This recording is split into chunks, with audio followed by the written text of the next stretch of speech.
নবীর কথা শুনলে মানুষ বুকে আশা ফিরে পায়। আমার নবী কাউকে হতাশ করেন না। হতাশা বিশ্বনবীর ডিকশনারিতে নাই। তিনি মানুষকে আশাবাদী করে তোলেন।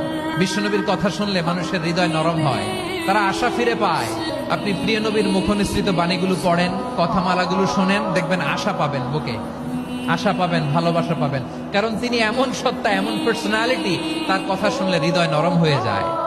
অহংকার করে হেঁটো না, মানুষের অহংকার সাজে না। অহংকার সাজে একজনের, তিনি কে? অহংকার কার চাদর?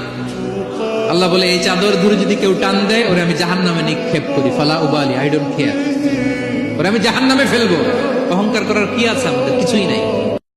আল্লাহ, আপনি আমার গুনাহ মাফ করেন, ছোট গুনাহ, বড় গুনাহ, প্রকাশ্য গুনাহ, গোপন গুনাহ, ইচ্ছায় করেছে যে গুনাহ, অনিচ্ছায় করেছে যে গুনাহ, আল্লাহ সব গুনাহ আপনি মাফ করে দেন। রিজিক নিয়ে চিন্তিত হয়েও না, রিজিক নিয়ে পেরেশান হয়েও না। Play your role. রিজিক ইজ ফিক্সড। যেটা তুমি পাওয়ার, তুমিই পাবা। যেটা তুমি পাওয়ার কথা না, চেষ্টা করেও সেটা তোমার কাছে আসবে না। আল্লাহ পাক বলছেন, সারা দুনিয়ার সমান গুনাহও যদি সে করে ফেলে, আসমানের সমানও গুনাহ করে ফেলে, খালি তওবা করে ফিরে আল্লাহকে বলবে, আস্তাগফিরুল্লাহাল্লাযী লা ইলাহা ইল্লা হুয়াল হাইয়ুল কাইয়্যুম ওয়া আতুবু ইলাইহি। আল্লাহ পাক বলছেন, খালেস তওবা করলে গুনাহ তো মাফ করে দিবই, আগের গুনাহগুলোকে নেকি দিয়ে পরিবর্তন করে দিব। এটা ভালোবাসা না? আল্লাহ পাক সৃষ্টি করেছেন আমাদেরকে ভালোবেসে। দুনিয়ার জীবনটা কিচ্ছু না ভাই। ওয়াল আখিরাতু খায়রু ওয়া আবকা, পরকাল চিরস্থায়ী।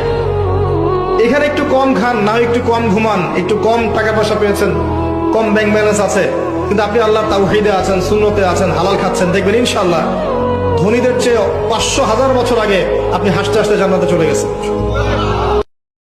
প্রতিদিন নামাজের আগে যে তোমরা ওযু করো, এই ওযুর পরে কেউ যদি পড়ে আশহাদু আল্লা ইলাহা ইল্লাল্লাহ ওয়া আশহাদু আন্না মুহাম্মাদান আবদুল্লাহি ওয়া রাসূলুহু, ওযুর পরে এই দোয়াটা প্রতিদিন যে পড়বে, কিয়ামতের দিন 8টা জান্নাতের যে কোনো দরজা দিয়ে ঢোকার অনুমতি ওই বান্দাকে আল্লাহ দিয়ে দিবে। আল্লাহর বলেন, আল্লাহ আমি পাপী, আল্লাহ আমার যে বড় পাপী, এই দুনিয়াতে কেউ নাই। আমরা বলবো, আল্লাহ তুমি প্রশ্ন করার আগে তোমার একটা কথা বলি, আমারে কিছু জিজ্ঞেস করো না, আমি সব করেছি। এমন কোন পাপ নাই যে পাপ আমারে দিয়ে হয় নাই।